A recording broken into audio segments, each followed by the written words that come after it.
Welcome back दोस्तों। EV solution Gwalior में आपका स्वागत है। आपने मेरी जितनी वीडियो को इतना प्यार दिया उसके लिए बहुत बहुत धन्यवाद। पिछली वीडियो में मैंने इसमें सॉफ्ट स्टार्ट के बारे में समझाया था कि सॉफ्ट स्टार्ट कैसे काम करता है, तो जिसमें मैं उसको रिपीट कर दे रहा हूँ। 75 के की 3 रेजिस्टेंस को मिला के इसमें सॉफ्ट स्टार्ट बनाया जाता है। ये क्या करता है, हमारी आईसी को एक बार स्टार्ट करेगा और एक बार स्टार्ट करने से क्या होगा, हमारी वीसीसी तैयार हो जाएगी और आईसी को चालू कर देगी। आईसी को चालू करने के बाद में ये आगे कैसे काम करती है ये देखते हैं। इसमें जीना डायोड लगाया था हमने 18 वोल्ट का, जिसको कनेक्टर से इमीटर पे पास हुआ, स्विच पे गया। 18 वोल्ट का जीनर था तो 18 वोल्ट हमारे इमीटर में बन गए। ये हमारे वीसीसी में गए, ऑक्टो कपलर में गए, ड्राइवर सेक्शन में गए और पीएमडब्ल्यू में गए, पीएफसी में। अब एक बार जब आईसी पे ये वोल्टेज पहुंचते हैं तो हमारा मॉसफेट है ना, एक बार स्विच करता है। एक बार स्विच करने से क्या होगा, एक बार जब ये स्विच करेगा पीएमडब्ल्यू आईसी को वोल्टेज मिल जाएंगी, वीसीसी मिल जाएंगी। तो एक बार स्विच करने के बाद ये क्या करेगा, यहाँ पे ट्रांसफार्मर है ना, उसमें स्विचिंग होगी। जब ट्रांसफार्मर में स्विचिंग होगी तो वहाँ वोल्टेज जनरेट होंगे और ऑक्सिलरी में भी कुछ वोल्टेज बनेंगे। उस वोल्टेज को ग्राउंड के थ्रू करके एक पोल इसका ग्राउंड करते हैं। 2-2 एम की 2 रेजिस्टेंस लगा के पैरेलल में, यानी एक ओम बनता है। ये एक फास्ट अल्ट्रा फास्ट डायोड से यूएफ डायोड लगा के इसको कैपेसिटर में देते हैं। कौन से में, जो हमारी रेजिस्टेंस के बाद लगा होता है। अब ये कैपेसिटर चार्ज हो जाता है तो ये 18 वोल्ट हमारी आईसी को फिर से मिलना शुरू हो जाते हैं। रेजिस्टेंस के थ्रू गए, ट्रांजिस्टर पर गए, ट्रांजिस्टर से जीना डायोड पर गए, बेस पर गए और इमीटर से निकल के हमारे वापस दोबारा फिर से आईसी को मिल जाते हैं और आईसी हमारी फिर से भी स्विचिंग करना शुरू कर देती है। तो एक साइकिल ये चलती रहती है। उसके बाद हमारे जो 75 के से ब्रिज रेक्टिफायर से वोल्टेज आ रहे थे, उस वोल्टेज का काम ख़त्म हो जाता है। वो स्टार्टिंग करने के लिए, यानी पहली पल्स देने के लिए मॉसफेट को, आईसी की पहली पल्स उसी वोल्टेज से बनती है। उसके बाद ये सर्किल कंप्लीट होता रहता है। हमारी सेकंड 6805 की सेकंड नंबर की पिन है IAC, यानी एसी में कितना करंट चल रहा है ये चेक करती है।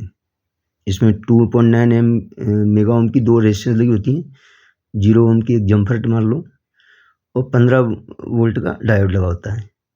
अच्छा, एक सोचने वाली बात है कि 15 वोल्ट का डायोड लगा है तो इस पर 15 वोल्ट बनना चाहिए, पर इसके ऑन टाइम में 1.8 वोल्ट से 2 वोल्ट के बीच में इस पर मिलते हैं। अब सोचने वाली बात है, अगर 15 वोल्ट का डायोड है यानी 15 वोल्टेज इस पर फिक्स किए गए, 270 के की रेजिस्टेंस लगा के थोड़ा बहुत वोल्टेज और ड्रॉप हो जाएगा। लेकिन इसमें ये कैसे होता है, जब 15 वोल्ट का डायोड लगा हुआ है तो हमें 2 नंबर पिन पे 15 वोल्ट मिलना चाहिए। ऑन टाइम में 2.2 वोल्ट के आसपास मिलते हैं और ऑफ टाइम में 0। अब इसको समझने के लिए हमें आईसी के अंदर जाना पड़ेगा। ये आईसी के अंदर क्या होता है, अब आप देखेंगे 2 नंबर पिन है ये आईसी के अंदर। इसमें क्या किया है, इसके अंदर एक 40 के की रेजिस्टेंस लगा के ग्राउंड किया गया है। मैंने पहले भी शायद आपकी पुरानी वीडियो में बोलाया, नहीं बोला तो आप देखिए। जब भी किसी रेजिस्टेंस को ग्राउंड कर दिया जाता है जिसमें कि पॉजिटिव सप्लाई आ रही हो, तो वहाँ पे एक वोल्टेज डिवाइडर जनरेट हो जाता है।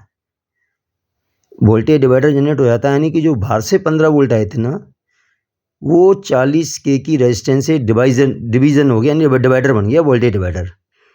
वोल्टेज डिवाइडर क्या है, पुरानी वीडियो देखेंगे तो पता पड़ जाएगा। अब इसको यहाँ समझते हैं कि कैसे काम कर रही है। ये 300 वोल्ट जो हमारे बने हुए हैं अभी, इसको मैंने रेक्टिफायर किया गया, एक बैटरी लगाई है 300 वोल्ट की, 2.9 मेगा ओम की 2 रेजिस्टेंस सीरीज में लगा के और 15 वोल्ट का डायोड लगा के और 270 के की रेजिस्टेंस लगा के नेगेटिव ग्राउंड तीनों को एक कर दिया है। मेरे वोल्टमीटर को दिया है, डायोड को दिया है, जीनर डायोड को, और रेक्टिफायर से दिया है। अब पॉजिटिव सप्लाई जा रही है। अब हमारी 2 नंबर पिन पे वोल्टेज बनना चाहिए ये 14.5 वोल्ट, यानी 15 वोल्ट से थोड़ा सा कम, क्योंकि जीनर लगाया हुआ है तो ये नहीं बन रहे। यहाँ पर 2 वोल्ट के आसपास क्यों आ रहे हैं? उसकी वजह क्या थी? जब हम आईसी के अंदर गए तो हमने देखा कि ये 270 के की रेजिस्टेंस जब आईसी के अंदर जाती है तो इसके अंदर एक 40 के की रेजिस्टेंस, जो कि मैंने अभी इसमें लगाई है, देखेंगे आप, 40 के की रेजिस्टेंस को ग्राउंड कर दिया गया है, यानी वोल्टेज डिवाइडर बना दिया गया है। यानी 2.9 मेगा ओम से फिर जीना डायोड के हुए 270 के से आगे जब वोल्टेज आगे जाते हैं तो अंदर जाके 40 के की एक रेजिस्टेंस को ग्राउंड कर दिया, वोल्टेज डिवाइडर बना दिए गए। अब आईसी के अंदर वोल्टेज डिवाइडर बनाया गया है तो हमें बाहर से दिखेगा नहीं, इसलिए अभी तक कितनी भी वीडियो देखी हुई आपने, किसी ने ये जवाब दिया नहीं होगा कि 15 वोल्ट का जब जीना डायोड लगा है तो वहाँ पे 2 वोल्ट के आसपास क्यों आ रहे हैं। ये मैंने इसके अंदर आपको समझाया है, क्योंकि मेरा मतलब क्या होता है, किसी चीज़ को जड़ से समझना है। मतलब मेरे अंदर ये सवाल था ना कि 15 वोल्ट का जीना लगा है तो 2 वोल्ट क्यों आ रहे हैं। तो जब मैंने इसको डिटेल में देखा तो मालूम पड़ा कि 40 के की रेजिस्टेंस लगाई, अब हमारे 1.91 यानी 2 वोल्ट के आसपास आ रहे हैं। 1.8 से लेके 2 वोल्ट के आसपास यहाँ बनते हैं, क्योंकि पीछे 300 वोल्ट हैं। मल्टीमीटर भी अलग अलग होते हैं, कई बार 300 वोल्ट होते हैं, 310 भी हो सकते हैं किसी के, यानी 2 वोल्ट के अंदर अंदर आ गए ये 1.8 से 2 वोल्ट 40 के की रेजिस्टेंस लगा के। तो ये अभी मैंने इसको हटा दिया है। अब फिर देखते हैं क्या हो रहा है। हमें बाहर से यही दिखता है, केवल 270 के की रेजिस्टेंस के बाद हमें आईसी आ जाती है, उसके बाद हमें डिवाइडर दिखता नहीं है। तो 2 जो वोल्ट अंदर वोल्टेज आ रहे हैं 1.91, ये इस 40 के की रेजिस्टेंस से आ रहे हैं। आईसी के अंदर वोल्टेज डिवाइडर बनाया गया है। तो कभी भी कोई चीज़ करें ना तो उसकी स्टडी करें, पहले आईसी को पहले समझें, सर्किट क्या बोल रहा है, क्या वजह है, क्योंकि इस तरह से समझ के काम करेंगे ना आप तो कभी आपको दिक्कत नहीं आएगी। आईसी को जब आप निकालेंगे तो वहाँ पे 15 वोल्ट दिखेंगे अपने को। अब हमारी है 6805 आईसी की 3 नंबर पिन, ये है आई सेंस पिन।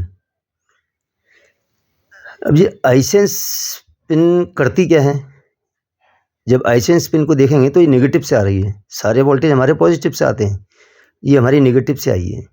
अब यहाँ पे क्या है, ये डीसी वोल्ट में इसके बाद में जो वो माइनस पॉइंट दिया है, इसके बाद में एमएफसी लगा होता है, मेन फिल्टर कैपेसिटर। उसके पहले एक छोटी सी रेजिस्टेंस लगी होती है लो वोल्ट की, जिसको हम लोग शंट रेजिस्टेंस बोलते हैं। जब भी मॉसफेट स्विचिंग करता है तो इसके अक्रॉस में कुछ वोल्टेज जनरेट होते हैं जो कि 3 नंबर पिन पे जाते हैं और जिससे 9 नंबर पिन से पल्स आउट होती है। ये आईसी इस वोल्टेज से ये मालूम करती है कि हमारे डीसी वोल्ट में कितना करंट चल रहा है, वहाँ पे टीएफसी के लिए प्रॉपर है या नहीं। अगर कम वोल्टेज होगा तो आईसी ये अपने आप को लॉक कर लेगी और पल्स आउट नहीं होगी। ये 3 नंबर पिन की समस्या बहुत कम आती है, 2 नंबर में भी कम आती है। ये डीसी वोल्ट में कितना करंट चल रहा है, आई सेंस, आई यानी करंट होता है अपना, करंट का सेंस कितना लेके मालूम करती है कि हमारे डीसी में कैपेसिटर के पास में एक रेजिस्टेंस लगी होती है, शंट रेजिस्टेंस। जब भी मॉसफेट स्विचिंग करेगा तो वहाँ पे कुछ वोल्टेज जनरेट होंगे, वो वोल्टेज इसके थ्रू इस आईसी की 3 नंबर पिन पर दिए जाते हैं, जो कि आई सेंस की पिन होती है।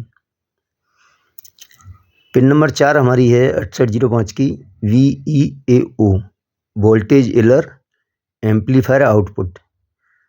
अगली आने वाली वीडियो में मैं इसकी आईसी के अंदर जाके बताऊंगा कि ये VEO पिन क्या काम करती है। जैसे पिछली बार हमने 35-25 में RTCT पढ़ा था, वो कुछ इस तरह का यही काम करती है।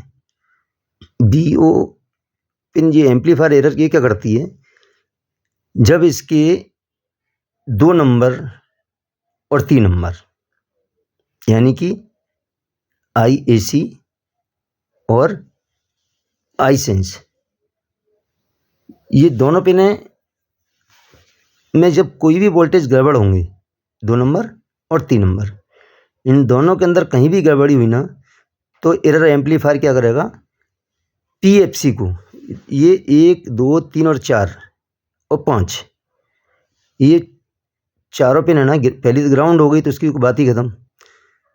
2 3 4 5 ये चारों पिन है ना, ये टोटल पीएफसी को कंट्रोल करने के लिए है, लिमिट में करने के लिए है कि लिमिट से बाहर आ रहा है, क्या हो रहा है, कैसे हो रहा है, ये सारा पीएफसी को कंट्रोल करने के लिए। इससे ही पीएफसी अपनी इसकी कंट्रोल होती है। ये 4 पिन विशेष कर दिखी जाती है, जिसमें 5 नंबर पिन है ना, वो बहुत ही ज़्यादा ज़रूरी पिन है, उसके बारे में अपन आगे बात करेंगे। ये है 5 number pin VFB, voltage feedback. अब वोल्टेज फीडबैक क्या होता है कि जैसे आप मेरी वीडियो देख रहे हैं, अब इसके बाद में आपने कमेंट में कुछ लिखा कि वीडियो आपकी सही नहीं है या अच्छी है, तो वो मेरा फीडबैक हो गया, जिससे मुझे मालूम पड़ेगा कि एक्चुअल में क्या हो रहा है, मैं क्या कर रहा हूँ। वो यही फीडबैक जब इस आईसी को यहाँ से मिलता है कैपेसिटर के माइनस से, यहाँ भी जो मैंने रेजिस्टेंस बताई थी वो रेजिस्टेंस यहाँ भी काम करती है एक तरह से। तो पीएफसी के लिए प्रॉपर वोल्टेज पीएफसी कितना बना रही है, इसके वोल्टेज यहाँ पे एक अंदर कंपैरेटर लगा होता है, 2.5 वोल्ट इस पर रहते हैं ऑन टाइम पे।